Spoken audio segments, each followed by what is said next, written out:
What's going on, boys and girls? Welcome back to another Wuthering Waves video. This is the pre-release tier list. Shout out to Prydwen as usual for putting this together. I'm going to go through this with you guys and talk a little bit about what they've done, where they've placed a lot of these characters. Now remember, a lot of this is based on the pre-release version. There have been, as a matter of fact, a lot of buffs to some characters.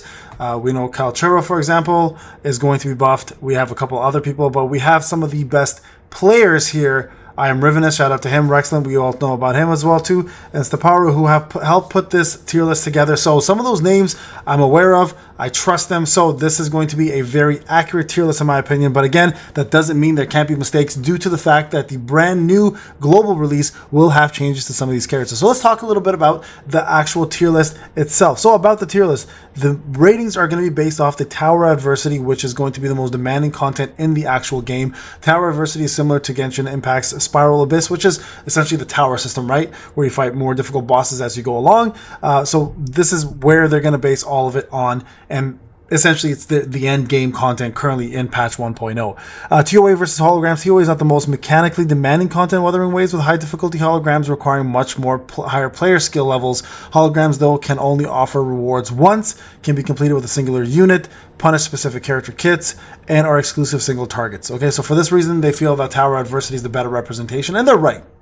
For quite honestly, they are right on that one. And then skill ceilings. As an action combat game, Wuthering Waves, of course, is going to be based on your skills, not just a tier list. Just because somebody says someone's an S tier or top tier doesn't mean you're going to be playing that character that way. So you may like somebody else better that suits your gameplay style. So this is going to be taken, of course, with a grain of salt. If you are not used to action RPGs and this is your first time, keep that in mind. I want to make sure everybody understands that. Okay, so criteria and categories. These are the criteria that they're going to be basing it on. The roles are going to be main DPS, hybrid, and then support. Okay, so here's how it all breaks down. So main DPS, of course, is focusing on being your main damage dealer, and then is built to synergize around this unit specifically, stacking echo set bonuses, character kits, and outro deepen bonuses together to power up the main DPS. DPS is king in action RPGs, okay? Just real quick, we want to go through these because it's important to understand this.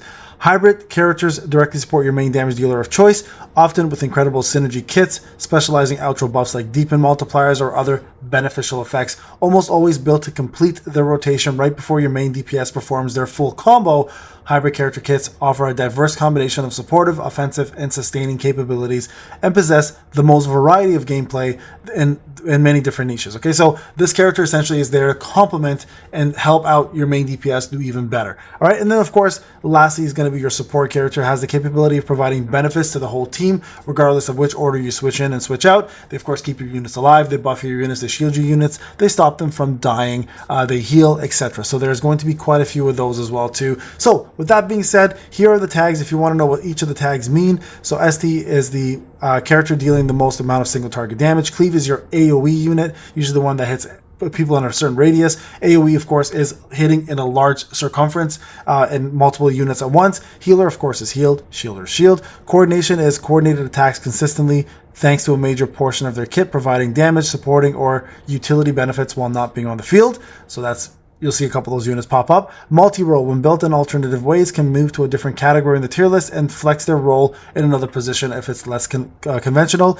Cancel, characters need or is widely considered to be far more powerful with the use of switch canceling to enhance their performance. Ultimate, character is ultimate centric with most of the damage coming from their ultimate window. Hard, character rotation has strict window damage windows. Tricky to land combos or sequences, meaning this character can move higher in the tier list in the hands of an expert, but lower on most of the people who play this game. Right? And then risk, character that throws safety to the wind and threats to the line of death, with dramatically lowering their defensive capabilities in order to put out a lot more offensive capabilities. Right? So with that being said, guys, here is the full main DPS list. So starting for the first one is going to be Jian. Yeah, surprise, surprise, the limited character, of course. So this character is a main DPS role, is an arrow unit, 5-star using the Broadblade. Jian is going to be an AoE unit and also focusing on their ult. So you can check out some of the gameplay, and that is what this unit is for. So this is Tower of Adversity, pretty much all of the tower. T0.5, cancel, hard, ST, and also. This is going to be my main unit. Okay, Kalchero or Kalchero. I don't really care how hard he is. I love action RPG games, so the more the challenging, the better for me. He is going to be a cancel unit, a hard unit, a single target unit, and an alt unit. And then we have obviously the Encore as well too, who is a cleave unit. So if you're looking for someone to do a lot more cleaving, AoE damage, she is also going to be pretty impeccable in that regard. Okay, moving down the list here is going to be Danjin. Now this is one unit that everyone has said is absolutely broken. So I'm a little surprised that she's a T1. She's a hard, she's risk, and the reason why she's risk is she loses HP while she damages. The less HP she has, the more damage she does. So she is going to be really difficult to use. If you're an SLA player, think of like Silvermane Beck, for example, right? Someone like that. T2 here, we have ourselves Chixia, or Chixia, I hope I'm saying that right. Geez, I'm probably messing that up.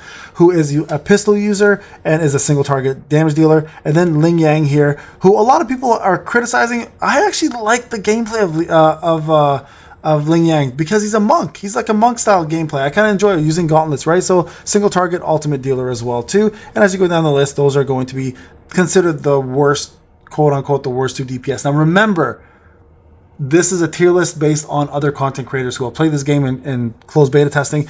If these people, for example, are more your playstyle, use them instead. You'll enjoy the game more, and I'm sure you'll be able to get as much success from them if you gear them correctly and use them properly, okay? So there you guys go. That is the main DPS. Now, hybrid, of course, this is the girl I'm waiting for. I think everybody else is as well, is Yinlin. She's also Electro. She's going to work extremely well with Kalchuro, or Kalkuro, however you say his name.